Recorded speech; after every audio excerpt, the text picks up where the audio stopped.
Welcome all. Myself Ashish Venkatesh Prabhugaonkar, Assistant Professor at DCT's Dhempe College of Arts and Science. This module is for program Bachelor of Science second year, subject Botany, semester 3, course code BOS 101, course title Floriculture. Title of this unit is Commercial Floriculture. Module name Dehydration Techniques for Drying of Flowers. In this module, we will learn in detail dehydration techniques for drying of flowers. At the end of this module, we should be able to explain various techniques used in dehydration and drying of flowers. Drying of flower is practiced for making dry decoration. The art of interior decoration in which dried flowers and leaves are arranged beautifully in containers is called dry decoration. Plant material to be used are flowers, both cultivated and wild flowers can be used, ferns, various kind of leaves, grasses, gymnosperm cones, etc. can be used to make a dry decoration. Often, dried flowers are arranged on a wooden block or container in which wire mesh is fixed and flowers are arranged over it. What is flower drying? It's a method of preservation of flowers or method of removing moisture from the flower so that flowers can be preserved permanently. Dry flowers are dehydrated flowers or parts of plants. Anything from flowers to petals to buds, stems, various roots, fruits as in cones, leaves of ferns and various other beautiful plants can be dried from, and they come under domain of dry flowers. These dehydrated material can be used in nature, natural, dyed, they can be bleached, they can be colored again, and various preserved forms can be used to make dry decoration. The processing of dried flower involves drying, bleaching, coloring, etc. Suitable packing methods are needed for storage of these dried flowers, transport of dried flowers and marketing. In India, nearly 60% of the raw material are sourced from natural forest and only 40% of the flowers are cultivated for drying, bleaching and coloring. The dry flowers is emerging as an important aspect of interior decoration and even for export as an industry. Some tips for collecting plant material are as follows. Avoid collecting plants when they are wet or moist from dew. Use a sharp knife or pruning shears to cut the flowers from the plant.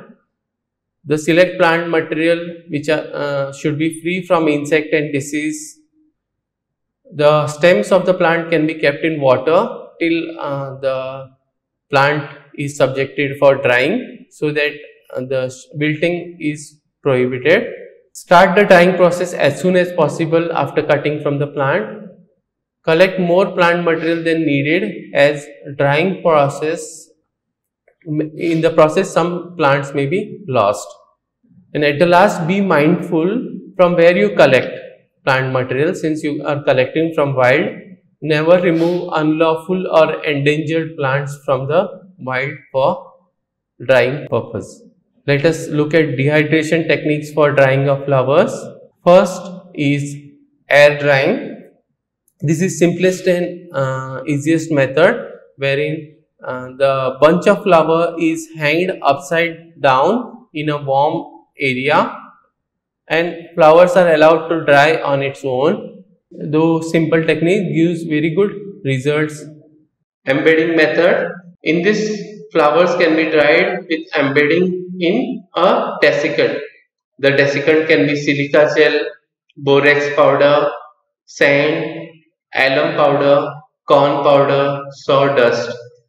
Use of borax for preserving flowers has an advantage in that the shrinkage of flowers is minimal. Silica gel embedding is an excellent product for drying a flower. It is lightweight and it dries flowers very quickly than the borax mixture, and it can be used over and over again. You can see here color change of wet material is pinkish and the dark blue material is desiccated material. So with color we can make out if the silica gel is ready for desiccation of the flower, and it can be effectively used over and over again. Sand drying. In this method, place an inch or two of sand in a container. Scoop away a small amount of sand to create a depression to keep the flower, and then slowly add the remaining sand over the flower.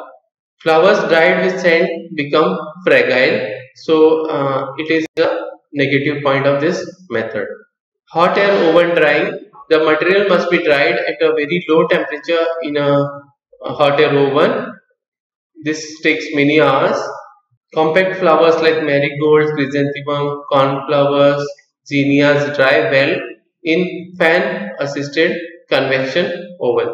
So method can be standardized and good results can be obtained using oven drying. Microwave drying is another method. Place the flower and material into microwave safe container. Drying time varies according to size and moisture content of the flower. So 2 to 5 minutes microwaving is enough, and 4 to 5 hours of settling time is given to get better result of microwave drying. Pressing is a method of preserving plant to use on pictures, especially stationery material, wallpapers, greeting cards.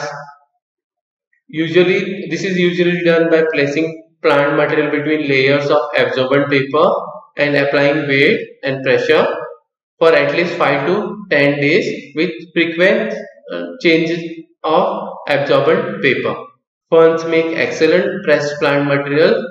Leaves and branches and various flowers can be also pressed to make attractive pressed plant material. Skeletonizing is another method of plant drying. As the name implies, this treatment eliminates plant tissue, but the skeleton and veins of the leaves are kept intact.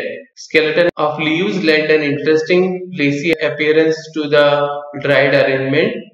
Heavy textured leaves are best choices for this method.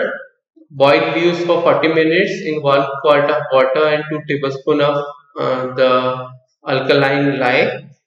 Rinse the in cold water and slowly scrape or brush the green pulp from the leaves without breaking the network of vein. To lighten the color of the leaf skeleton, immerse in 1 quart of water 2 tablespoons of household bleach solution for 2 hours. This can be then rinsed and dried using various methods we studied and used in making dry flower arrangement. These are my references for this module. Thank you.